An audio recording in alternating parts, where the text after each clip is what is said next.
Hi friends, I am here to help you out with the chapter Biodiversity and Conservation. बस आपको मेरे साथ बने रहना है. ये चैप्टर बहुत ही आसान है. It has some data and some concepts. इस चैप्टर का ओवरव्यू कमेंट में देखना ज़रूर और वीडियो को पूरा देखना क्योंकि बहुत मज़ा आने वाला है लास्ट तक. और लास्ट में ही इम्पोर्टेंट टॉपिक हैं जैसे in situ ex situ, evil quartet, species area relationship. ये सभी बहुत इंपॉर्टेंट हैं. नीट में और बोर्ड्स में आना ही आना है इन टॉपिक से. So let's begin. तो आज हम लोग रैपिडली रिवाइज करेंगे बायोडाइवर्सिटी एंड कंजर्वेशन को. बायोडाइवर्सिटी का मतलब होता है अर्थ पर डिफरेंट टाइप्स ऑफ ऑर्गेनिजम्स का पाया जाना, डिफरेंट लाइफ फॉर्म्स का पाया जाना. यही बायोडाइवर्सिटी कहलाता है. और इसी को हम लोग डाइवर्सिटी एट स्पीशीज लेवल भी कहते हैं. और फिर एक सवाल उठता है कि क्या diversity exist only at species level? तो नहीं, ये स्टेटमेंट गलत है. Biodiversity exist at all levels of biological organisation. Biodiversity term को पॉपुलराइज किया था एडवर्ड विल्सन ने. अब क्योंकि स्पीशीज लेवल के अलावा भी बायोडाइवर्सिटी मिलती है तो उनको भी हम लोग देख लेते हैं. पहला दिया हुआ जेनेटिक डाइवर्सिटी. ये डाइवर्सिटी आती है जेनेटिक वेरिएशन के वजह से. इसमें एक लिया गया example medicinal plant rauwolfia vomitoria जो कि हाई ब्लड प्रेशर के लिए इससे ड्रग्स ऑब्टेन होता है, रेसरपाइन. अब हर प्लांट से जो रेसरपिन ड्रग्स मिलता है तो कंसंट्रेशन इस केमिकल का या इस ड्रग्स का अलग होता है, किसी में ज्यादा किसी में कम. और पोटेंसी भी अलग अलग प्लांट्स में अलग अलग होता है. तो इसे जेनेटिक डाइवर्सिटी कहते हैं. और इंडिया में 50,000 से ज़्यादा राइस का स्ट्रेन है, 1,000 से ज़्यादा वैरायटी है मैंगो का. ये सब जेनेटिक डाइवर्सिटी बताता है, मतलब एक ही स्पीशीज के अंदर वेरिएशन. एक और दिया हुआ इकोलॉजिकल डाइवर्सिटी. अब पता ही है ट्रॉपिकल एरिया में ज्यादा डाइवर्सिटी होगा, लेकिन वहीं पे कोई स्कैंडिनेवियन कंट्री ले लें जैसे नॉर्वे हुआ, डेनमार्क हुआ, ये स्वीडन हुआ, ये 3 कंट्री जो है स्कैंडिनेवियन कंट्री में आती है. यहाँ पर डाइवर्सिटी बहुत कम होता है. ये नॉर्थ पोल के पास है, इसीलिए यहाँ डाइवर्सिटी कम है. कितना ज्यादा डाइवर्सिटी है अर्थ पर, इसको समझने के लिए हम लोग डेटा देखते हैं. IUCN 2004 के मुताबिक मोर देन 1.5 मिलियन स्पीशीज को ढूंढ लिया गया है प्लांट और एनिमल में. वहीं 11th NCERT में दिया हुआ है कि 1.7 to 1.8 मिलियन स्पीशीज है जिन्हें हम लोगों ने ढूंढ लिया है. लेकिन अभी भी सारे ऑर्गेनिजम्स को हम लोगों ने नहीं ढूंढा है. इसको लेते हुए रॉबर्ट में ने एस्टिमेट दिया है कि लगभग 7 मिलियन जो है सो स्पीसीज होंगे.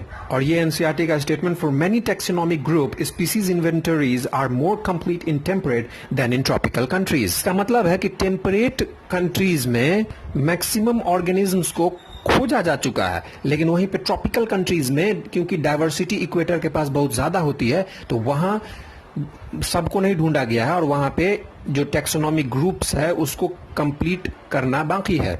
एक और एग्जांपल एनसीईआरटी ने दिया ये बताने के लिए कि कितना ज्यादा डाइवर्सिटी एग्जिस्ट करता है स्पीसीज लेवल पर. 20 हजार स्पीसीज हैं एंट्स के और ऑर्चिड्स के, 28,000 स्पीसीज हैं मछलियां की और 3 लाख स्पीसीज है बीटल्स का. तो ये बहुत ज्यादा हो गया. एक बच्चे से मैंने पूछा कि कितने तरह के चींटी होते हैं, उसने कहा 2 तरह की, काली चींटी और एक लाल चींटी. लेकिन मुझे पता है कि यहाँ 20,000 से ज्यादा स्पीसीज है एंट्स की. अब कंपेरिजन होगा कि प्लांट और एनिमल में कौन ज्यादा बायोडाइवर्सिटी है किसका. तो एनिमल्स की बायोडाइवर्सिटी ज्यादा है. More than 70% of the species recorded are animals और प्लांट्स सिर्फ और सिर्फ 22% है. इसमें फंगी भी एडेड है. और अमॉन्ग एनिमल्स इंसेक्ट जो है सो 70% है पूरे एनिमल का. इसका मतलब कि हर 10 एनिमल में 7 एनिमल जो है इंसेक्ट है. उसके बाद हम लोग ये पाई चार्ट पढ़ेंगे, बहुत इंपॉर्टेंट है, नीट में आ चुका है. इनवर्टिब्रेट्स का ट्रिक है I am crushed oh, vertebrates का है एफएम ब्रा और प्लांट्स का है एफएम फाला. इस ट्रिक से याद हो जाता है और आप टिक मार के आ जाते हैं. जैसा एग्जाम में आएगा जहां पे जो लिखा हुआ है बिल्कुल वैसा ही होगा, कोई भी वेरिएशन या कोई भी अलट पलट नहीं होगा. जैसा दिया वैसा ही करना है. अब पाई चार्ट में देखो फंजाई की स्पीसीज ज्यादा है, लेकिन याद रखना है कि एंजियोस्पर्म ज्यादा है फंजाई से. ये था पहला पॉइंट. दूसरा पॉइंट है कि फंजाई की स्पीसीज बहुत ज्यादा होती है. अगर आप वर्टिब्रेट में जो 5 क्लास होते हैं उसमें से बर्ड क्लास को हटा दें और जितना भी 4 क्लास बच गया ना, फिशेज, एम्फीबियन, रेप्टिलिया, मैमिलिया, ये सभी को कंबाइन कर लेना तब भी फंजाई का स्पीसीज डाइवर्सिटी इन चारों से ज्यादा ही है कंबाइंड करके। तीसरा पॉइंट है कि वर्टिब्रेट्स में एबेंडेंस बताओ, तो इसका ट्रिक याद रखना है FB राम, डायरेक्ट हो जाएगा। चौथा पॉइंट है कि सबसे ज्यादा डाइवर्सिटी है इंसेक्ट का, उसके बाद एंजियोस्पर्म का, उसके बाद फंजाई और उसके बाद FB राम। ये ऑर्डर पूछा जाता है। अच्छा, आपने ये एक चीज गौर किया होगा कि इसमें हम लोगों ने प्रोकैरियोट जो बैक्टीरिया वगैरह है उसको कंसीडर नहीं किया है, क्योंकि प्रोकैरियोट का लाइफ स्पैन बहुत छोटा होता है, तो उनमें एवोल्यूशन फास्ट होता है और उनमें डाइवर्सिटी और भी ज्यादा है, और उसको अगर क्लासिफाई करने लगे तो अकेले मिलियंस में हो जाएगा उनका डाइवर्सिटी, इसीलिए उनको नहीं एक्सेप्ट करते हैं। अब ये बहुत इंपॉर्टेंट डेटा है, इसको रटंत मार दो। इंडिया का लैंड परसेंटेज है पूरे वर्ल्ड का 2.4% और ग्लोबल स्पीसीज डाइवर्सिटी है इंडिया में 8.1%। ये पूरा याद होना चाहिए। एग्जामिनर डेटा को उलट कर देता है, लैंड को बताता है 8.1% और डाइवर्सिटी को 2.4 बताता है। आपको अच्छे से याद करके जाना है। अब क्योंकि ये डाइवर्सिटी बहुत ज्यादा हो गया 8.1%, इसीलिए इंडिया को इंक्लूड कर लिया गया among the 12 mega diversity country in the world. अब एक स्टेटमेंट कि tropical Amazon rain forest has greatest biodiversity on earth, तो ग्रेटेस्ट करके स्टेटमेंट आएगा, सही है ये। इक्वेटर से आप नॉर्थ पोल की तरफ जाइए या साउथ पोल की तरफ जाइए, आपको स्पीसीज डाइवर्सिटी घटती मिलेगी। अच्छा, एक और डेटा कि अमेजोन रेन फॉरेस्ट में सबसे ज्यादा डाइवर्सिटी इनवर्टिब्रेट्स का है, फिर प्लांट का, और सबसे मिनिमम है रेप्टाइल्स का। एक बार फिर से बोल दे, invertebrate, plant, fish, bird, mammal, reptiles.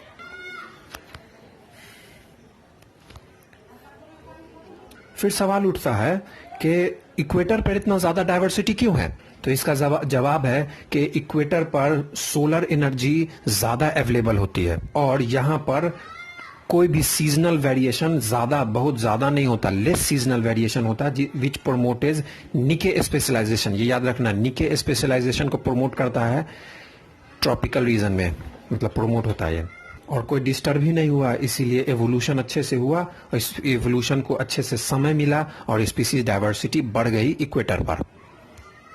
अब है species area relationship. Alexander von Humboldt, जो कि फादर ऑफ इकोलॉजी भी माने जाते हैं, वैसे तो अगर क्वेश्चन पूछेगा तो आपको रीटर जवाब देना है, लेकिन ऑप्शन में अगर रीटर नहीं हो तो आपको अलेक्जेंडर वॉन हम्बोल्ट मानना है। उन्होंने एक ग्राफ बताया स्पीसीज रिचनेस और एरिया में। एरिया बढ़ने के साथ साथ स्पीसीज डाइवर्सिटी बढ़ता है और इसके बढ़ने का तरीका होता है रेक्टेंगुलर हाइपरबोला। ये आपको याद रखना है। और इस रेक्टेंगुलर हाइपरबोला का इक्वेशन आता है S बराबर CA⁻Z। इसी का अगर लॉग ले लें तो मल्टीप्लाई है, तो मल्टीप्लाई में लॉग का रूल होता है कि प्लस हो जाता है, तो log S is equal to log C plus Z log A, और मल्टीप्लाई जो पावर में होता है वो मल्टीप्लाई हो जाता है आगे, और लॉग पढ़ा होगा तो आ जाएगा।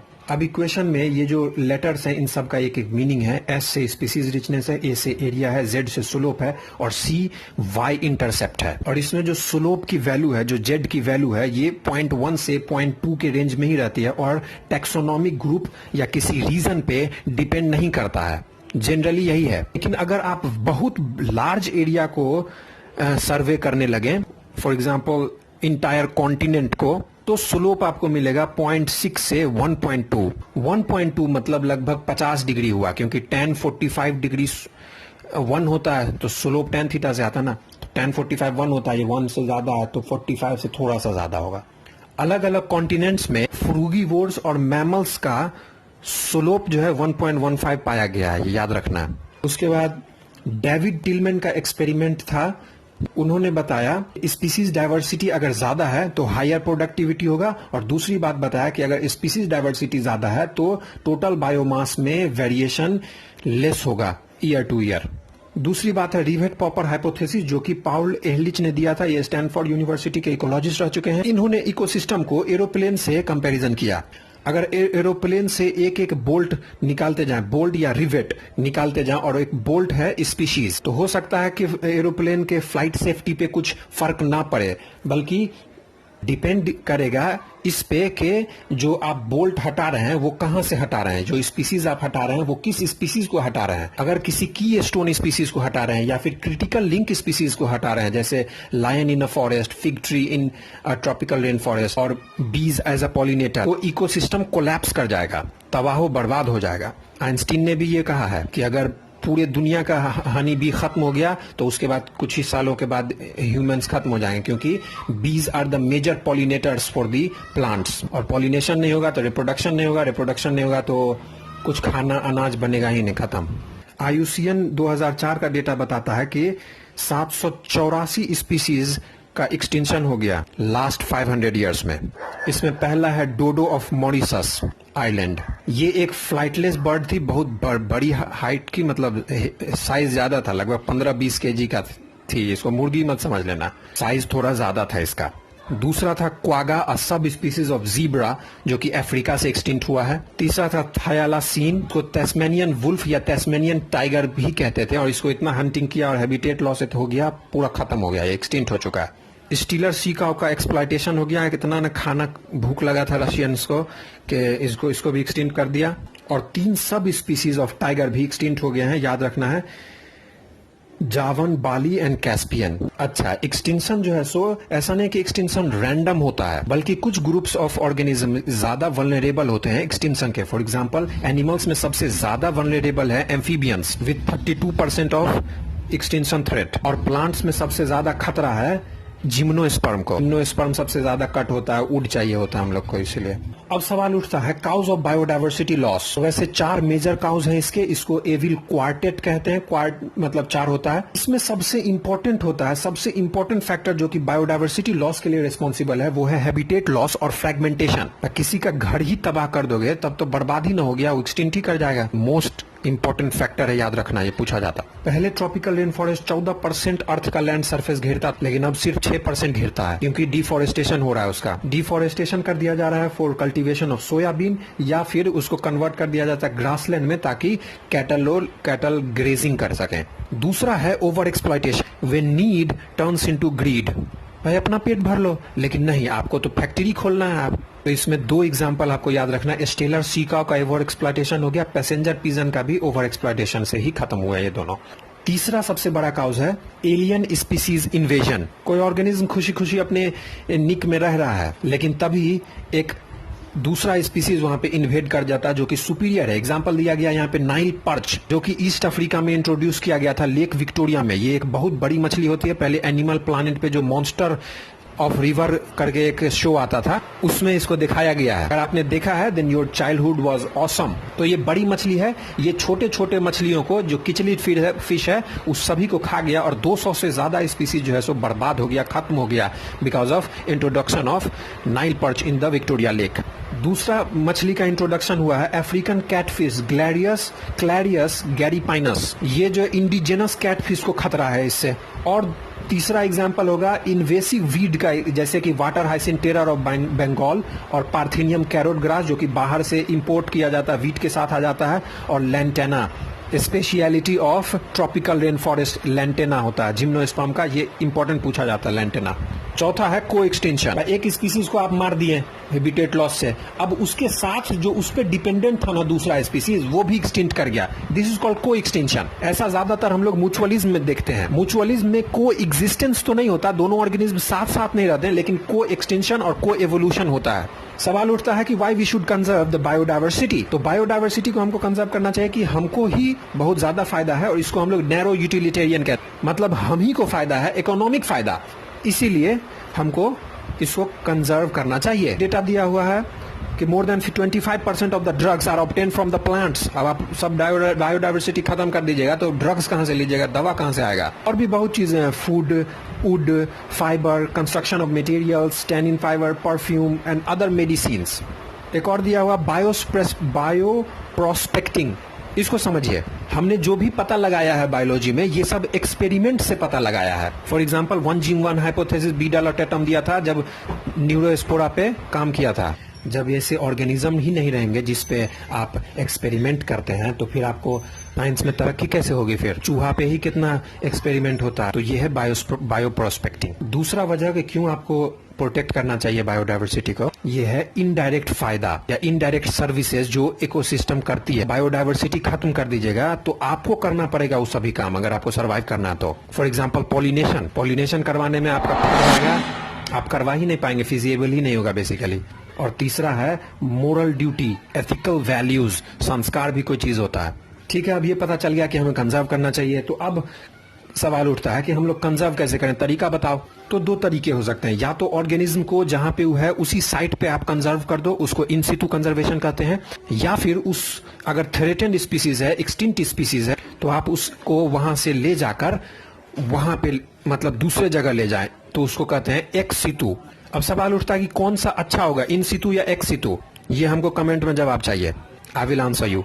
अब पढ़ते हैं पहले इन सिटू। पहला तो बायोडायवर्सिटी हॉट स्पॉट का कंसेप्ट है जो कि नॉर्मन मेयर ने दिया था। ऑर्गेनिज्म को हॉट स्पॉट में कंजर्व कर दो, उस एरिया को ही कंजर्व कर दो अगर वो एरिया हॉट स्पॉट है। हॉट स्पॉट एरिया कौन सा है? पहला क्राइटेरिया है वेरी हाई स्पीसीज रिचनेस, दूसरा हाई डिग्री ऑफ एंडेमिज्म, तीसरा hot spots are region with accelerated habitat loss. तो उन सभी को आप प्रोटेक्ट कर दें तो वहां के ऑर्गेनिजम्स को भी आप प्रोटेक्ट कर लीजिएगा। पूरे वर्ल्ड में पहले 25 बायोडायवर्सिटी हॉटस्पॉट था, लेकिन अब 34 हो गया, 9 और ऐड हो गए, जिसमें से 3 तो इंडिया में ही है। पहला है वेस्टर्न घाट और श्रीलंका। वेस्टर्न घाट में एम्फीबिया का जो है सो ज्यादा डायवर्सिटी मिलता है देन ईस्टर्न घाट। दूसरा है इंडो बर्मा और तीसरा हिमालय रीजन। वैसे तो पूरे दुनिया का जितना भी 34 बायोडायवर्सिटी हॉटस्पॉट है सबको मिला लें तो ज्यादा से 2% से ज्यादा लैंड नहीं है। इंडिया का कितना लैंड था? 2.1%। अब पूरे वर्ल्ड का बायोडायवर्सिटी हॉटस्पॉट ले ले तो 2%। तो लैंड एरिया बहुत कम है, लेकिन फिर भी अगर इसको आप प्रोटेक्ट करते हैं ना, तो आप जो मास एक्सटेंशन हो रहा है स्पीसीज का उसको आप 30% तक रोक सकते हैं। इन सिटू कंजर्वेशन में आता है सैक्रेड ग्रोव्स। इंडिया में प्लांट्स को, ट्रीज को भगवान माना जाता है और इसीलिए उसको काटना अच्छा नहीं समझा जाता, और क्योंकि पवित्र माना जाता है इसीलिए आप उस फॉरेस्ट को काटते नहीं है, क्योंकि आप फॉरेस्ट पे ही डिपेंडेंट होते हैं, आदिवासी या वहां पे जो रह रहे होते हैं, और उस एरिया को सैक्रेड ग्रोव कहते हैं। एग्जांपल दिया Khasi and Jaintia hills in Meghalaya, Aravalli hills in Rajasthan, western Ghat region of Karnataka and Maharashtra, and the Surguja and Chanda and Bastar area of MP. इसमें से सबसे इंपॉर्टेंट है जो मेघालय का है। It is the last refugees for a large number of rare and threatened plants. In situ में ही आता है बायोस्फीयर रिजर्व, नेशनल पार्क और वाइल्ड लाइफ सेंचुरीज। इंडिया में बायोस्फीयर रिजर्व 14 है, 90 नेशनल पार्क है और 448 वाइल्ड लाइफ सेंचुरीज है। ये सभी इन सिटू कंजर्वेशन में आता है। एक्स सिटू कंजर्वेशन में आता है जूलॉजिकल पार्क और बोटेनिकल गार्डन, ये टेक्सोनॉमिकल एड भी है। वाइल्ड लाइफ सफारी पार्क होता है, इसमें घूमने जा रहे हैं आप। Cryo preservation technique, tissue culture method, seed banks. Cryo preservation होता है बहुत ही ठंडे -196 डिग्री सेल्सियस पर गैमेट्स को या फिर सीड्स को प्रिजर्व किया जाता है। आई होप कि मजा आया होगा और समझ में आया होगा। ये एक नया अप्रोच था एनसीईआरटी को लेकर। Thank you.